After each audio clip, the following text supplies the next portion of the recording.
Overrated. There, I said it. This book is overrated. But yes, there are some things to admire about this novel, this classic ghost story by Shirley Jackson. And at the very least, I can say that it is miles, miles, miles ahead of the terrible adaptation by Mike Flanagan. But before I get into the review, if you do not know what this story is, I'm not sure why you wouldn't, but just in case, here is the hook. A man named Dr. Montague is looking for evidence of the supernatural, and he recruits a number of people to reside in an allegedly haunted house in hopes that their backgrounds will help manifest this evidence. Eleanor, one of the recruits, appears to be the key. So what did I think? Well, let us begin with character. And this begins my both my disdain and admiration for this novel, because on one hand, I found the characters insufferable.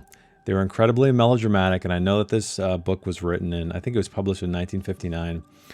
So at times it reminded me of watching old TV, of the Twilight Zone. I love the Twilight Zone. I love it. Do I ever find it scary, creepy, atmospheric? Not really, but I love the campiness of it. I loved watching it as a kid, and I still love watching it today. But that is not what I expected while reading Shirley Jackson's novel. But that's exactly what I got. There's so much melodramatic dialogue in this, I felt like I was watching a really bad 50s TV show. Now, I don't want to talk about every single character in this book because I really think there's one important character we should talk about, and that's Eleanor. She is our POV character, most of the time anyway, and she is our protagonist. She has a very troubled past, as most good protagonists do. She took care of her sick mother, and she's had a very dysfunctional family environment, let's say. And I think family is the key here, because you'll notice that we have kind of a familial situation in this house. We have Dr. Montague, the father figure. We have Luke, who is going to inherit this house, perhaps, the brother figure. We have Theodora, the older sister figure, and we have young Eleanor. Well, I think she's in her 30s actually, but she acts like a child, which kind of leads me to the biggest problem I had with her, and that is the childlike nature of her behavior. But on one hand, I appreciate it because I can kind of see what Shirley Jackson's doing here. She's using this haunted house, she's using these relationships with these people to create a metaphor for what Eleanor is going through, what she has gone through, and how she resolves this trauma. So I love that. I love that part of this book, but the characters were absolutely boring and melodramatic. So Eleanor, number one, again, like I said, she's childlike. It's purposeful. It makes sense. But while you're reading it, and I don't think I really grasped it until I got to the end and saw the full picture. But while I'm reading this, I'm like, why is this 30-some-year-old woman acting like a child, hanging out with Theodora like they're brushing each other's hair, they're sleeping in the same beds, they're playing these games like they're children. And it didn't click for me, like I said, until later in the book. So while I was reading it, I was just like, what the hell is going on here? This is absolutely ridiculous. And so I'm torn. I'm so torn because on one hand, I love what I think Shirley Jackson was trying to do with the story. But getting through the story was another matter. It was not an enjoyable experience whatsoever. But Mrs. Dudley, the housekeeper, I love that character. And there's one scene that really stands out to me in the book, and it's when Theodora and Eleanor, they are arriving at the house and they're getting their rooms. They have like a blue room and a green room or something like that. And Mrs. Dudley, she's very robotic. And that to me was a creepy factor in this whole thing. That was kind of an atmospheric element because I really didn't get much atmosphere in this book whatsoever, but more on that later. There's a great moment where Theodora and Eleanor are having a conversation.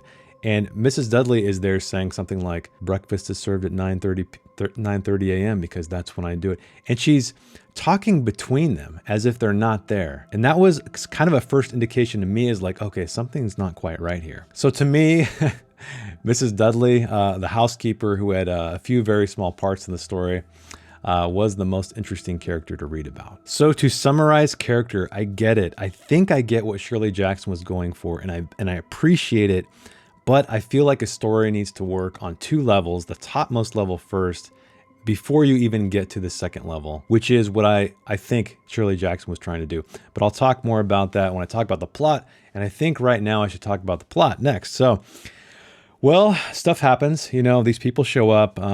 Theodora and Eleanor start to have this relationship, let's call it, a friendship of some kind. Eleanor appears to look up to her as an older sister, as I talked about, but also a little bit deeper at times, to the point where Theodora kind of calls her out on it. But anyway, everyone is gathered in this house. Dr. Montague is explaining the situation. He's starting to explain the history of the house.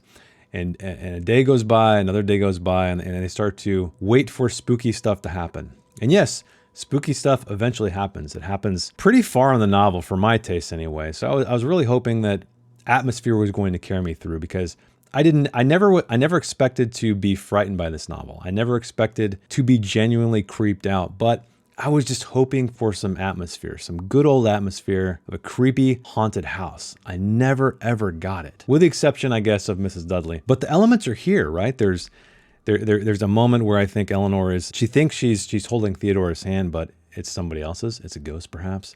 There's strange sounds. All of the things you're familiar with in a haunted house story, but it was never creepy. It was never atmospheric to me. And Eleanor finds herself at the center of all of this, of course, because she is our protagonist, our POV character. And really, to me, this story is, again, it's about this poor young woman's descent into madness. It's about her, I think, trying to cope with her family trauma, what she has done with her life, because again, I think in the novel they mentioned she's 34 years old, and somebody even calls out that she acts like a child. So again, that kind of reinforces that I think I guessed correctly what Shirley Jackson is trying to do. And I did enjoy the ending, which I'm not going to spoil for you, but I think it was a fitting ending. And again, it's funny because looking back, I read this novel back in October, and looking back on it, it's funny, I kind of like it more the more I think about it, but I really remember also reading this thing. It's not a very long novel, but oh my God, it felt like it was a 500+ page novel, even though this novel I think is 200 or less than 200 pages. So it's really short, but my God, did it feel like a long book. It felt like such a slog for me, and I cannot forgive that. So let's talk a little bit about what I was mentioning earlier about, for me anyways, story is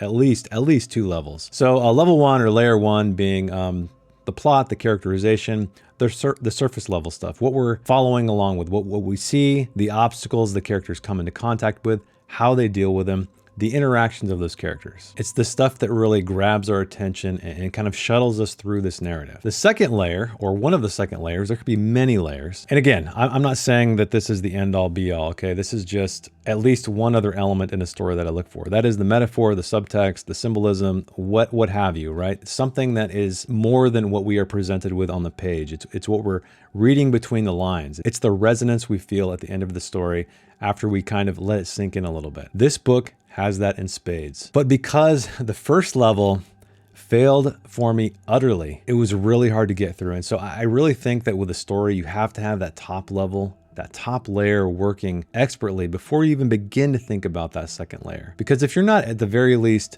captivating somebody, entertaining somebody with plot, atmosphere, characterization, whatever it is, nothing else matters, because you're going to lose the reader. And unfortunately, Shirley Jackson lost me in this book, because it appeared to me that she was more interested in what she was trying to say with the story than actually creating a compelling narrative to keep my attention. So let's talk about the writing itself, or as I like to call it, the cinematography of the novel.